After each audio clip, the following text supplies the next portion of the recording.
Oke, Assalamualaikum warahmatullahi wabarakatuh. Kita ketemu lagi. Kali ini kita akan lanjut belajar IPA kelas 9, bab tentang sistem reproduksi pada manusia.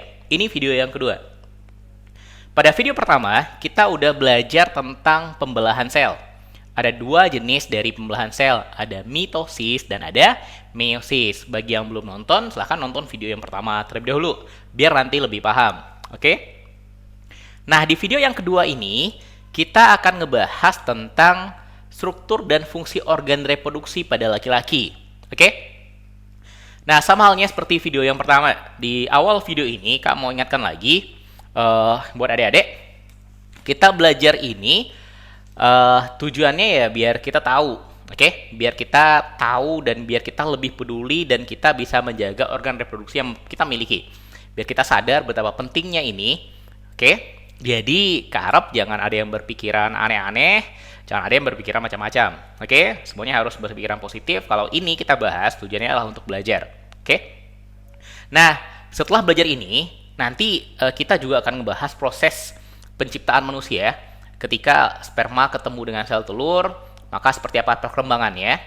Kita akan belajar betapa wow-nya, betapa wahnya proses ini. Oke? Betapa Tuhan telah menciptakan kita begitu sempurna.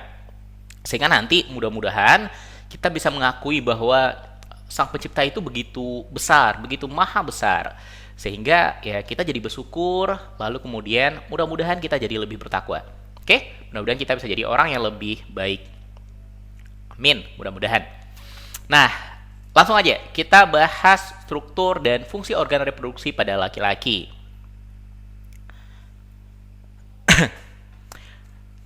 Kalau kita ngomongin struktur dan fungsi organ reproduksi pada laki-laki, di bagian ini kita akan ngebahas dua hal.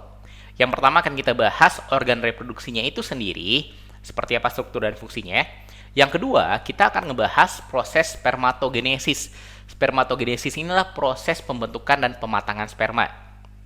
Nah, yang pertama, kita bahas organnya terlebih dahulu. Kalau kita ngomongin organ reproduksi, maka akan lebih gampang, akan lebih mudah dipahami kalau kita lihat gambarnya. Ini gambar organ reproduksi pada laki-laki. Ini kalau dilihat dari samping, maka penampakannya itu seperti ini. Yang organ reproduksi warnanya itu dibuat lebih jelas daripada yang lain. Oke? Nah, berdasarkan posisinya, maka seluruh organ reproduksi pada laki-laki ini nanti kita bagi atas dua bagian utama. Yang pertama ada yang disebut sebagai organ bagian luar. Kenapa disebut organ bagian luar? Karena organ ini kelihatan dari luar, makanya disebut dengan organ bagian luar. Oke? Ada dua. Apa aja?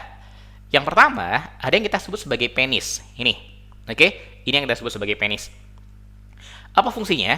Penis ini berfungsi sebagai saluran, yaitu saluran urin dan saluran sperma. Kalau yang berhubungan dengan organ reproduksi, ya saluran spermanya. Nah, tapi dia merupakan saluran urin juga. Oke? Ketemunya nanti di sini nih, di bagian ini dia ketemu.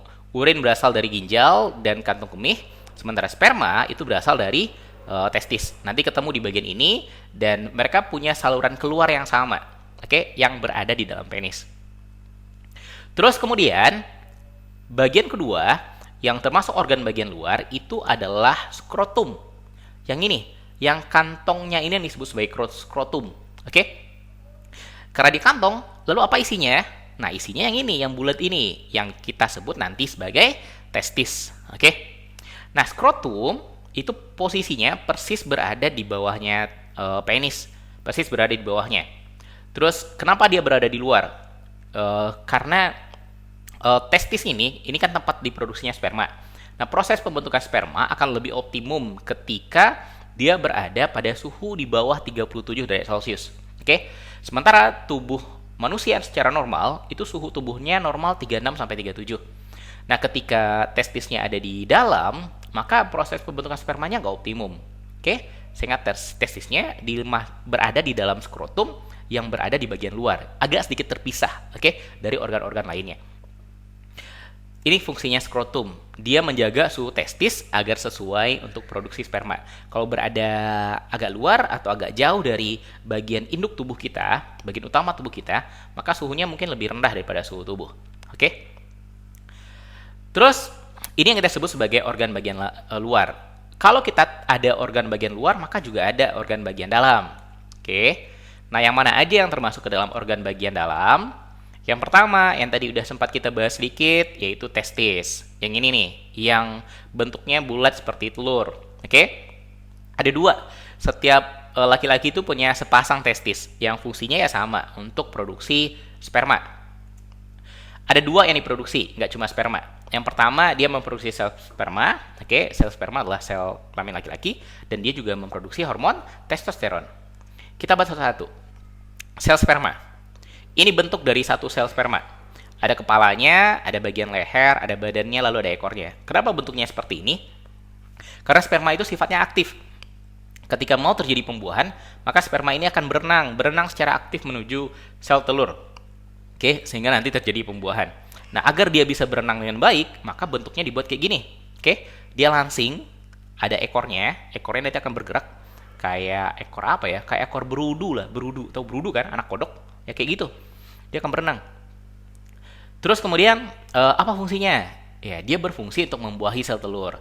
Ketika sperma berhasil membuahi sel telur, maka nanti akan dihasilkan gamet yang terus berkembang menjadi janin. Janin ini sebutan untuk bayi yang ada di dalam rahim seorang ibu. Oke? Nanti prosesnya akan kita pelajari lebih lanjut. Kemudian dia juga menghasilkan hormon testosteron. Hormon testosteron sering juga diistilahkan sebagai hormon laki. Oke?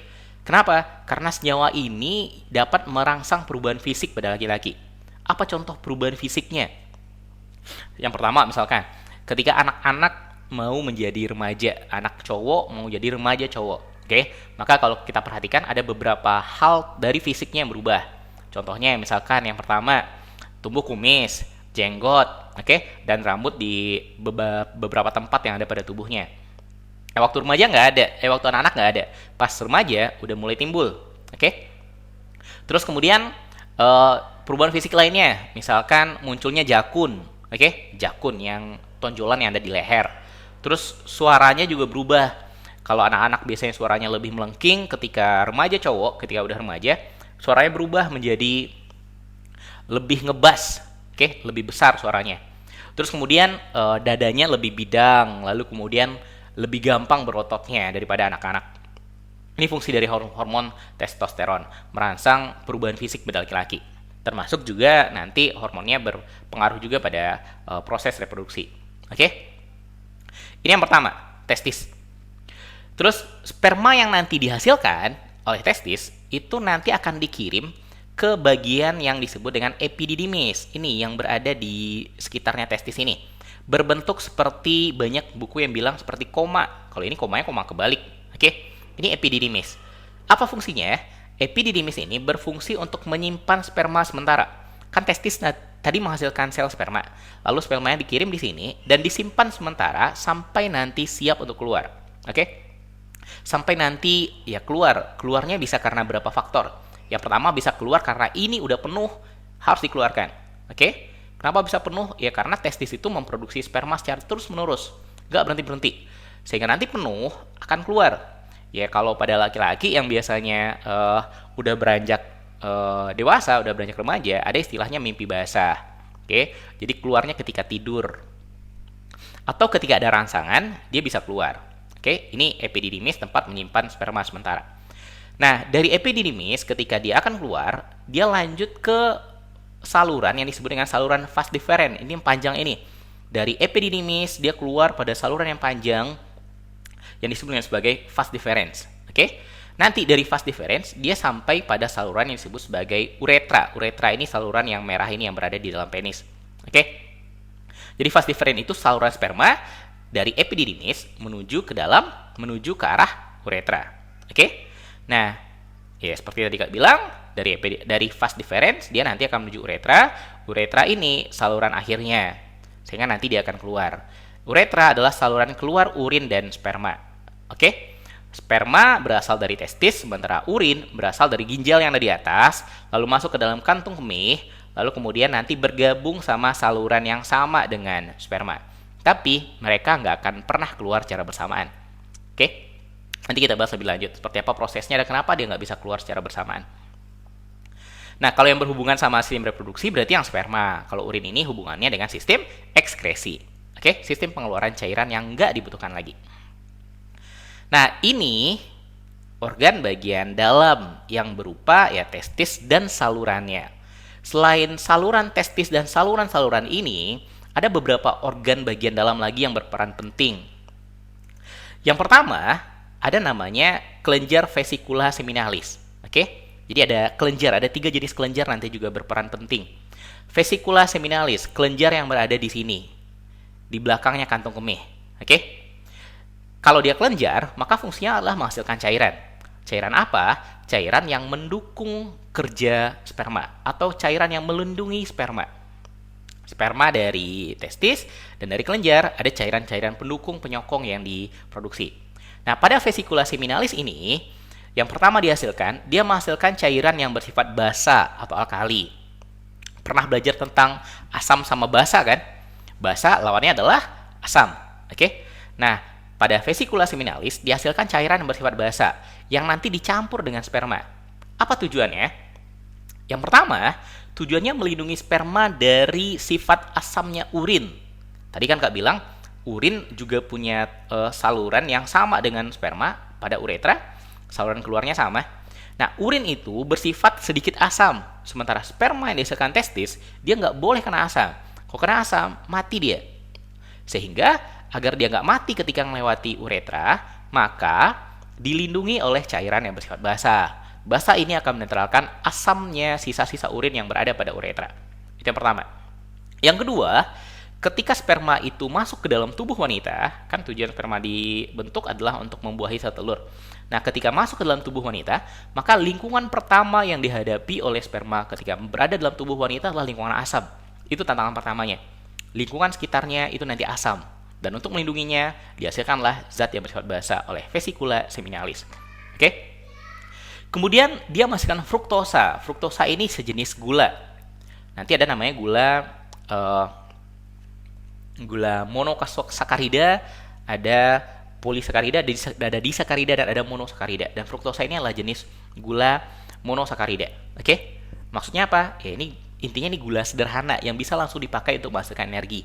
Energi bagi siapa? Energi bagi sperma. Sperma itu dia berenang. Ada ekornya kan tadi, dan dia akan berenang aktif menuju sel telur. Dan agar dia kuat berenangnya, maka dia butuh energi. Energinya berasal dari sini. Oke? Dari cairan yang nanti berada di sekitarnya. Kemudian ada hormon prostaglandin. Nah, hormon prostaglandin ini juga berfungsi untuk melindungi sperma. Sperma itu ketika masuk ke dalam tubuh wanita, dia akan dianggap seperti sel asing. Ada sel asing masuk ke dalam tubuh. Sehingga sistem imun pada wanita cenderung akan menolak sperma, akan membunuh sperma. Dan hormon prostaglandin ini akan melemahkan sistem imun itu. Oke? Akan coba meredam sistem imun pada tubuh wanita sehingga ya spermanya bisa selamat sampai ke sel telur. Nah, protein pembekuan ini akan mengakibatkan sperma tadi akan jadi kental, jadi lengket, dan fungsi utamanya juga untuk melindungi sperma. Ini cairan dihasilkan oleh vesicula seminalis. Berikutnya, kelenjar yang kedua yang berperan penting adalah kelenjar prostat. Ini namanya prostat. Nama bagian ini adalah prostat dan dia menghasilkan cairan sehingga disebut kelenjar prostat. Cairan yang dihasilkan itu fungsinya juga untuk melindungi sperma. Dia menghasilkan cairan keputih-putihan, sedikit asam. Kenapa sedikit asam? Karena dia mengandung asam sitrat. Asam sitrat ini nanti berfungsi untuk menghasilkan energi. Energi bagi siapa? Ya, energi bagi spermanya. Kemudian menghasilkan enzim. Ada pepsinogen, lisozim, dan amilase. Kemudian menghasilkan seminal plasmin, antibiotik. Antibiotik ini untuk menjaga agar saluran uretra ini selalu bersih dari kuman dan bakteri. Antibiotik itu untuk membunuh bakteri nanti. Jadi biar ini bebas bakteri, maka dihasilkan seminal plasmin oleh kelenjar prostat. Kemudian ada kelenjar yang ketiga, yang bulat kecil di belakang ini, disebut sebagai kelenjar Cooper atau bulbouretra. Nah, apa fungsinya? Kelenjar Cooper ini juga menghasilkan lendir atau cairan yang fungsi utamanya dia bersifat basa. Yang fungsi utamanya melindungi sperma dari sifat asam urin yang tersisa pada uretra. Dia menghasilkan cairan yang nanti biasanya keluar lebih dulu daripada sperma, yang fungsinya membersihkan jalannya ini, membersihkan si uretra ini. Uretra kan tadi ada sisa-sisa urinnya. Nah, biar sisa-sisa urinnya bersih, karena urin itu bersifat asam dan nggak membunuh sperma, maka dibersihkan dulu oleh kelenjar baupernya. Oke, oleh lendir yang dihasilkan oleh kelenjar baupernya. Kemudian, selain dia bersihkan, si lendirnya tadi, karena dia lendir, lengket, dia akan nempel pada dinding-dinding ini. Akan nempel pada dinding-dindingnya uretra, sehingga saluran uretra benar-benar bersih dari urin. Makanya tadi Kak bilang, sperma sama urin itu nggak pernah bercampur. Oke? Jadi pasti keluarnya salah satu. Makanya ada satu nih yang lumayan menakjubkan. Bukan lumayan, memang menakjubkan, terutama bagi yang muslim ya. Di agama kita, urin itu najis, sementara sperma itu nggak najis. Jadi dulu waktu Kak tahu ini, Kak agak aneh. Urin sama sperma kan keluar dari tempat yang sama nih, dari penis. Tapi kenapa urin itu dihitung najis, tapi sperma nggak dihitung najis? Ternyata emang gara-gara sperma dan urin itu nggak pernah bercampur. Kelenjar koper atau kelenjar yang cairan yang dihasilkan oleh kelenjar lainnya itu melindungi sperma agar tidak terkena urin. Oke? Jadi terutama kelenjar koper ini dia bersihkan dulu uretranya, nanti dia keluar sebelum sperma, dia bersihkan dulu. Oke? Nanti setelah bersih baru spermanya keluar. Oke? Makanya sperma nggak najis. Terus, oke, ini cerita sedikit terutama bagi yang muslim. Nah, kalau kita rangkum berdasarkan seluruh proses yang tadi Kak ceritakan. Tadi sperma pertama kali mulai diproduksi oleh testis. Oke? Terus kemudian sperma yang dihasilkan dikirim ke epididymis. Di epididymis dia disimpan secara sementara. Ketika udah siap buat keluar, maka dia akan melewati saluran vas deferens. Oke? Sebelum dia masuk ke dalam uretra, maka oleh kelenjar vesicula seminalis dia ditambahkan dulu cairan penyokong, oke? Yang tadi udah kita bahas. Nah, terus ketika lanjut lagi, dia ditambahkan lagi cairan oleh kelenjar prostat, oke? Terus kemudian oleh kelenjar koper juga ada cairannya yang akan membersihkan uretra ini, sehingga nanti ketika si sperma lewat uretranya ini udah bersih dari urin, oke? Sehingga aman-aman saja, terlindungi spermanya keluar. Oke, ini secara umum organ-organ reproduksi pada laki-laki. Oke, pahami urutannya, pahami fungsi masing-masing dari organnya. Nah, kalau kita udah ngebahas organ, sekarang kita ngebahas proses spermatogenesis atau proses pembentukan spermanya. Yang tadi paham kan? Jangan lupa biar belajarnya lebih efektif, kalian belajarnya sambil nyatat. Oke? Boleh dibalik, bukan dibalik, boleh mundur. Kalau belum nyatat, boleh mundur lagi videonya, lalu kemudian catat bagian-bagian yang tadi penting. Nah, sekarang kita bahas spermatogenesis. Nah, ini tadi gambar sel sperma. Spermatogenesis seperti tadi yang udah Kak bilang, ini adalah proses pembentukan dan pematangan sperma yang terjadi pada testis. Oke? Nah, kalau kita lihat gambarnya, ini gambar testis. Kalau testis ini kita belah, maka testis ini di dalamnya akan ada banyak sekali saluran-saluran, pembuluh-pembuluh. Oke? Di dalam pembuluh inilah proses spermatogenesis terjadi. Pembuluh-pembuluh ini disebut sebagai tubulus seminiferus. Kode tulisannya seminiferus tubule. Oke? Ya, kalau di bahasa Indonesia kan biasanya disebutnya tubulus seminiferus. Tubulus itu bahasa biologi untuk saluran. Oke? Tubulus. Nah, kalau tubulus ini kita potong secara melintang, maka kalau dilihat potongannya, maka potongannya berbentuk seperti ini. Ya, pipa lah. Kayak pipa dipotong melintang kayak gini. Di luar ini adalah kulit tubulusnya. Nah, yang dalam ini yang mirip sama biji apa ya namanya? Biji kalau di sini ini kayak biji markisa. Oke? Yang mirip sama biji markisa ini adalah sel-sel yang nanti berkembang menjadi sperma, menjadi sel sperma. Nah, kalau bagian ini kita zoom, maka ini jadinya. Oke? Jadi ini testis yang udah dibelah, kemudian di dalamnya ada tubulus seminiferus. Kalau tubulus seminiferusnya kita potong melintang, maka ini gambar potongan melintangnya. Yang kalau di zoom, maka ini hasil zoomnya. Oke. Nah, dia dimulai dari spermatogonia. Spermatogonia itu kumpulan spermatogonium istilahnya. Nah, kalau kita lihat prosesnya secara detail. Oke, ini nanti prosesnya ke arah tengah perginya. Jadi dari atas, dari bagian kulit nanti berkembang sampai ke arah tengah. Nah, di tengah ini dilepaskanlah sperma yang udah siap. Sperma yang udah siap, nanti yang udah selesai, yang udah matang, di tengah ini kan bolong nih, kosong. Nah, di tempat yang kosong ini dia berenang dari testis menuju epididymis. Oke? Nah, kalau kita ikuti prosesnya secara detail, proses ini dimulai dari spermatogonium. Oke? Spermatogonium, anggap aja ini sebagai sel induknya, dia mengalami perkembangan dan mengalami pembelahan secara mitosis. Dia bersifat 2N atau diploid, kalau kalian ingat, diploid sama haploid. Dia bersifat diploid, kromosomnya berpasang-pasangan. Dia berkembang dan mengalami pembelahan mitosis, sehingga nanti dia akan menghasilkan spermatosit primer yang juga diploid, yang punya kromosom dengan jumlah yang sama seperti spermatogonium. Oke? Mengalami pembelahan mitosis dan berkembang menjadi spermatosit primer. Nah, si spermatosit primer ini akan mengalami pembelahan meiosis. Ya, seperti yang sudah kita pelajari sebelumnya, meiosis itu ada 2 tahap. Ketika dia mengalami meiosis 1, meiosis 1 berarti ada profase 1, metafase 1, anafase 1, dan telofase 1, dia akan berubah menjadi spermatosit sekunder. Oke? Menjadi 2 buah spermatosit sekunder. Nah, masing-masing spermatosit sekunder ini juga akan mengalami tahap lebih lanjut dari meiosis, yaitu mengalami meiosis 2. Oke? Mengalami proses meiosis 2 menjadi spermatid. Ya, spermatosit sekunder tadi haploid, spermatid juga haploid. Oke? Setengahnya dari spermatosit primer.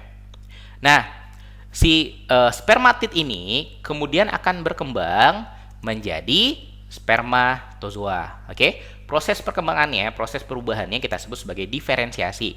Awalnya selnya bentuknya kayak biasa lah. Ya, kalau ini gambarnya bulat.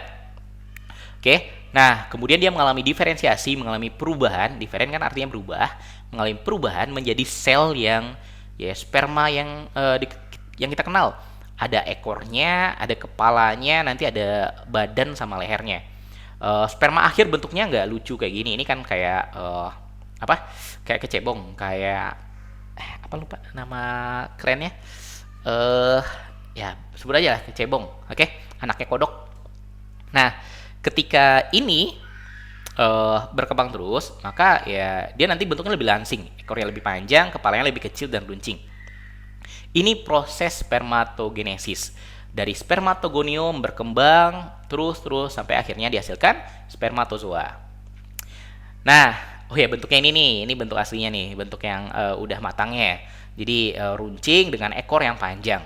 Kenapa bentuknya kayak gini? Yang pertama agar memudahkan dia bisa berenang. Oke?